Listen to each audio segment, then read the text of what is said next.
Hey there, folks. My name is Jeremy Fontenot, and this coming Tuesday is a very, very important day that I hope that you're going to get out and vote. There are an estimated 31 million Christians in America who do not vote. I want to say this, that it is your duty to vote.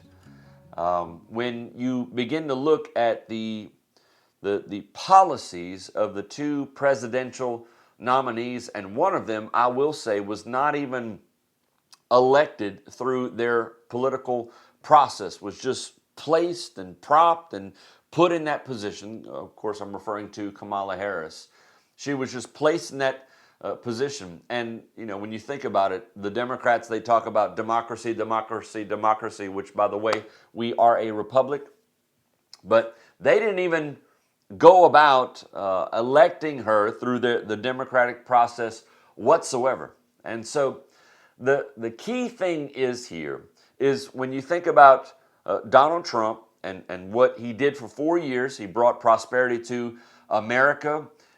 He did so many, many wonderful things with the overturning of Roe versus Wade whenever he put the Supreme Court justices in place, three conservative Supreme Court justices. You've got to look at the policies. Just let go of the personalities. Just don't even think about the personalities. Think about it this way. Whoever gets elected into office is going to bring in 5,000 new employees that are going to work for the federal government. And those 5,000 employees, they're going to implement the different policies. So that's what you want to. That's what we're voting on is policy. Uh, they are both flawed individuals. No one here is voting for a pastor. I just want to speak to the Christians real quick. No one. You're not voting for a pastor.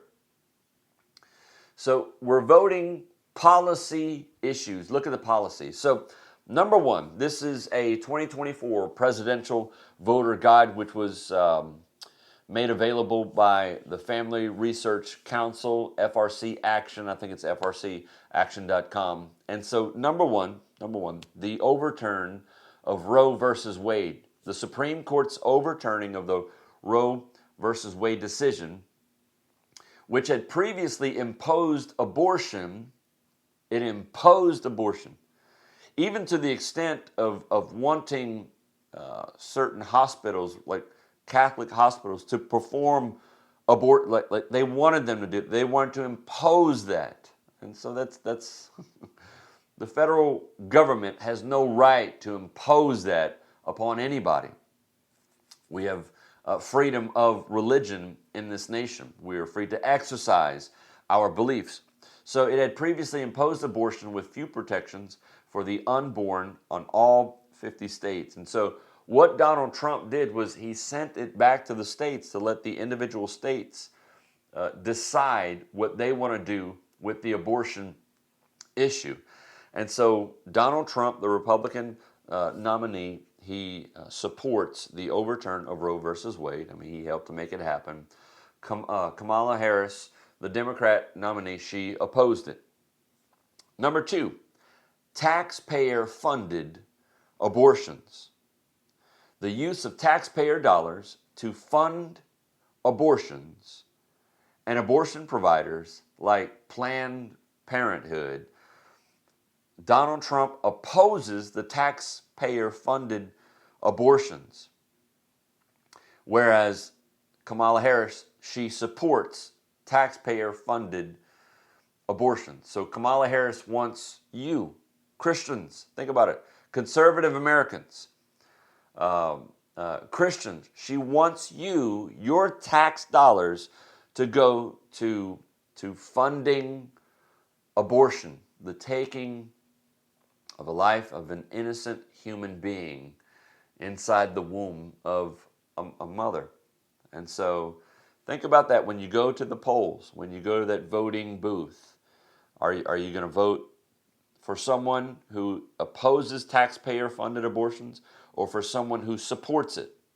For me, this can be a single issue. Just on that issue alone, I'm voting for Trump.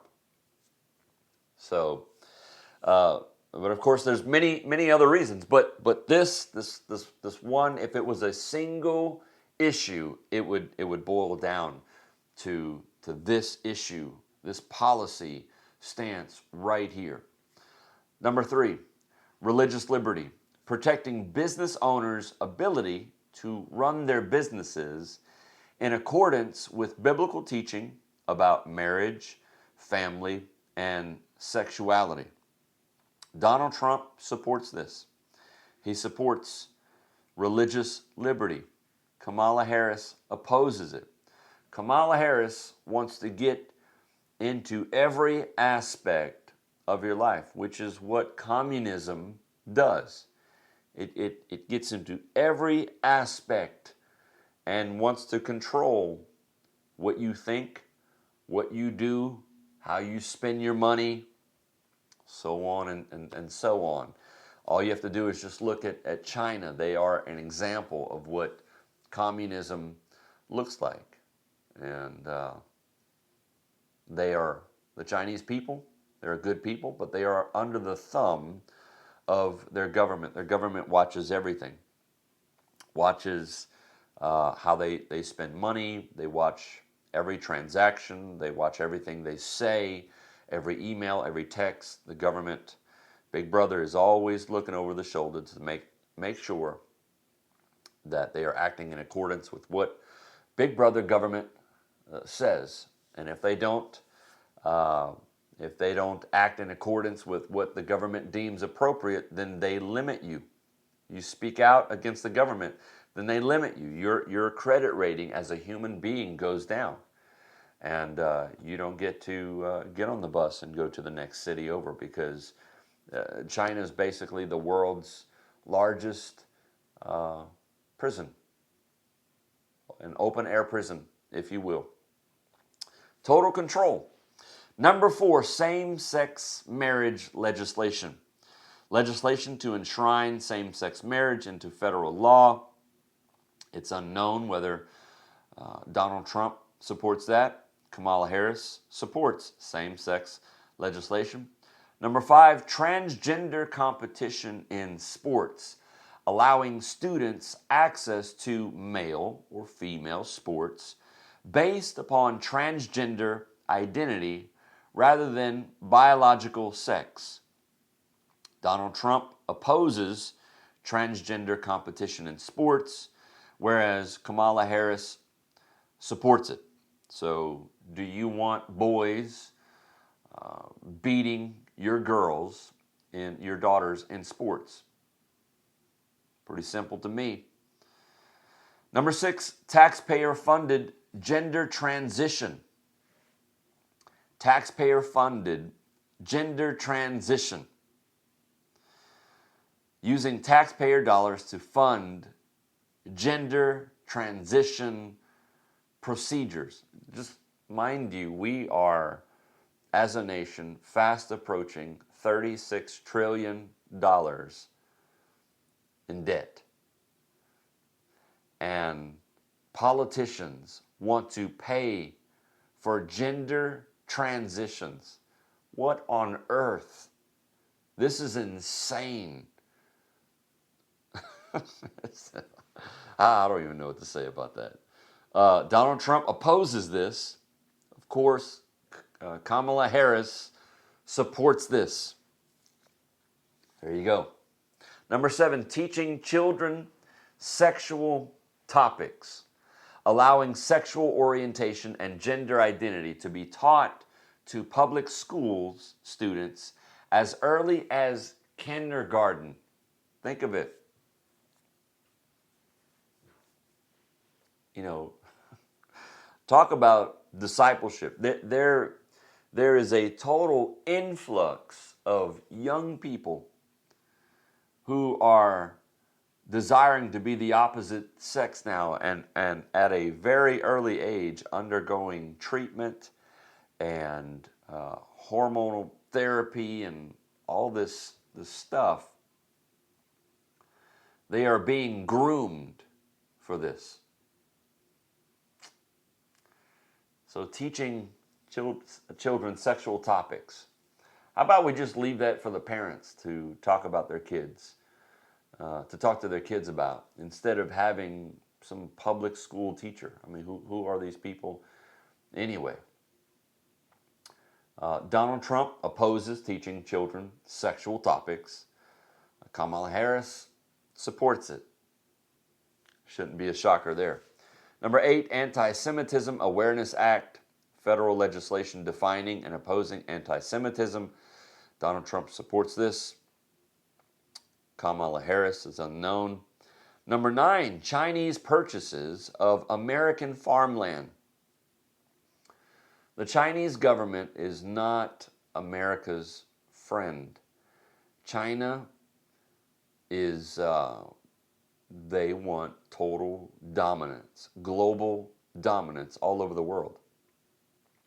And they do things like they will set up a water system in a nation. And then if you don't vote with them, then they'll just turn off your water. So they are buying up farmland. Farmland is where we get our food from. Why would we allow China to buy up our farmland? They would control our food. We already have food issues.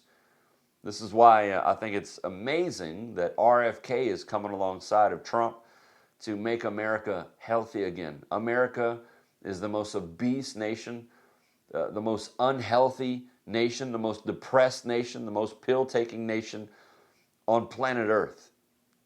Why would we allow China to purchase American farmland? Donald Trump opposes this. Kamala Harris, it's unknown. How about this one? Number 10, entitlements for illegal immigrants, allowing illegal immigrants to access taxpayer-funded benefits such as Medicare and Medicaid. Again, we owe $35 trillion of debt. And now we're going to give illegals that come into this country illegally, just crossed our border, we're going to give them Medicare and Medicaid. Where are we going to get this money? What do you do when a nation just goes bankrupt and you spend all the money and there's no more money? You have to say no. At some point, you have to look at all this pork barrel fat and you have to begin to cut costs. At some point, we're going to have to say no. Why are we saying yes to this ridiculous entitlements for illegal immigrants? Donald Trump opposes this. Kamala Harris supports this. Number 11, minimum wage increase. Doubling the federal minimum wage to $14.50 an hour. Unknown for Donald Trump. Kamala Harris supports this. What this is going to do is this is going to cause small businesses to go bankrupt, or they're just going to let go of employees. So all of these mom and pop, these small businesses, which has been the backbone of America for like 200 something years, it's going to cause mom and pop shops to close down. And all you're going to have left is corporate, big corporations. Amazon just dominating everything. And then you have the government that's able to watch and track everything you buy. Number 12, the Green New Deal. The Green New Deal climate change legislation. If you go on X, they disprove all this climate alarmism over and over and over and over. So Donald Trump opposes this. Kamala Harris supports this. Number 13, energy independence. Expanding oil and gas drilling on federal lands. This is what Donald Trump did while he was in office. And of course, the price of gas plummeted.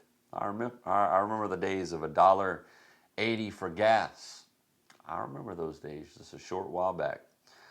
And we were energy independent in America. We have enough oil and gas to last us a couple thousand years. So we're good to go. So Donald Trump supports this. Kamala Harris, it is unknown. So there you have it, folks. I hope that helps you out. Thank you for watching the video. Please get out and vote this coming Tuesday. Vote policy and vote your values.